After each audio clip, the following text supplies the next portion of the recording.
Pernah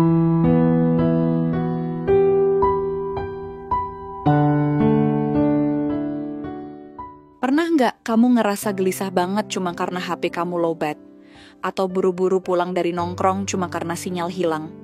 Atau lebih parah lagi, panik hanya karena lupa bawa HP, meskipun baru jalan 5 menit dari rumah? Kalau iya, kamu nggak sendiri. Dan ini bukan cuma soal kebiasaan kecil. Ini tanda bahwa kita mungkin udah mulai kehilangan kendali atas hidup kita sendiri. Sekarang kita tanya ke diri kita masing-masing, sebenarnya siapa yang pegang kendali, kita atau ponsel kita?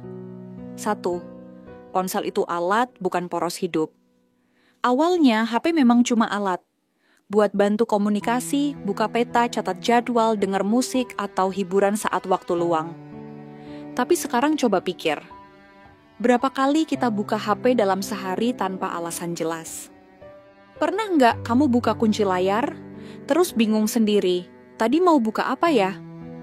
Contoh nyatanya gini, kita duduk makan bareng teman, tapi semua kepala nunduki ke layar. Lagi nonton film, tapi tangan sibuk bales chat. Bahkan saat ibadah atau belajar, HP masih ngintip dari samping. Lama-lama, kita nggak hidup penuh di satu momen pun. Kita jadi separuh hadir. Setengah di dunia nyata, setengah di dunia maya. Kalau HP tiba-tiba mati, kita sering ngerasa kehilangan pegangan. Kayak hidup kita juga ikut nge-freeze. Padahal HP cuman alat. Harusnya dia bantu hidup kita, bukan malah jadi porosnya. 2. Sadari pola kecanduan. Sebagian dari kita mungkin belum sadar kalau udah masuk fase kecanduan. Tapi ada ciri-cirinya. Bangun tidur yang dicari HP duluan, bukan cuci muka atau doa pagi. Waktu kosong selalu langsung pengen scrolling, walau cuma 2 menit nunggu angkot. Sering buka HP tanpa alasan, cuma karena gatal tangan. Kenapa ini bisa terjadi? Karena aplikasi-aplikasi itu memang dirancang untuk mengikat kita. Misalnya, notifikasi dirancang supaya kita selalu FOMO, takut ketinggalan. Desain warna dan tombol-tombol dipilih secara psikologis supaya mata betah. Algoritma di TikTok, Instagram, YouTube Shorts, mereka pelajari kebiasaan kita, lalu sajikan konten yang bikin kita susah berhenti. Teknik ini disebut persuasive technology. Tujuannya bukan cuma buat bantu, tapi buat bikin kita balik lagi dan lagi. Setiap detik yang kita habiskan di layar, itu jadi bahan bakar buat mesin algoritma. Dan semakin sering kita menyerah, semakin kuat cengkeramannya. Jadi sebelum bisa lepas, kita harus mulai dari satu hal. Sadar. Sadari bahwa ini bukan kebetulan. Sadari bahwa kita punya kuasa untuk berhenti. 3. Ganti aktivitasmu dengan yang lebih bermakna. Bayangkan ini, kamu punya waktu 1 jam tanpa HP. Apa yang akan kamu lakukan? Kebanyakan dari kita bingung. Karena selama ini waktu luang hampir selalu diisi dengan layar. Padahal ada banyak kegiatan nyata yang bisa bikin hati lebih tenang dan hidup terasa lebih utuh. Olahraga ringan, stretching, jalan kaki sore, atau bersepeda keliling komplek. Ini nggak cuma bikin sehat, tapi juga bantu mood. Nulis jurnal atau buku harian, tempat curhat yang nggak ngejudge dan justru bantu kamu kenal diri sendiri. Melukis, menggambar, masak, merajut, atau ngerakit sesuatu. Kegiatan kreatif bisa jadi pelarian sehat dari tekanan digital.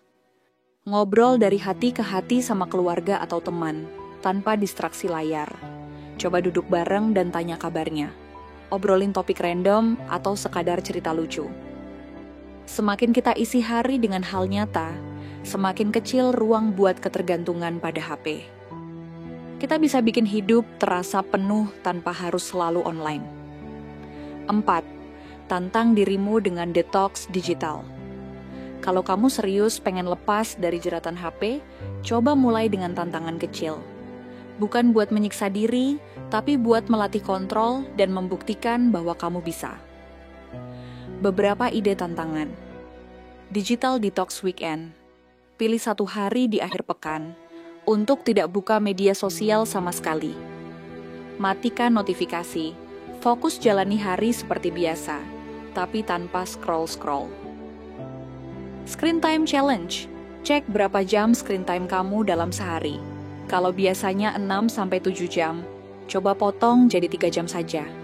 Gunakan sisanya untuk hal lain. Zona tanpa HP, tentukan area rumah yang bebas HP.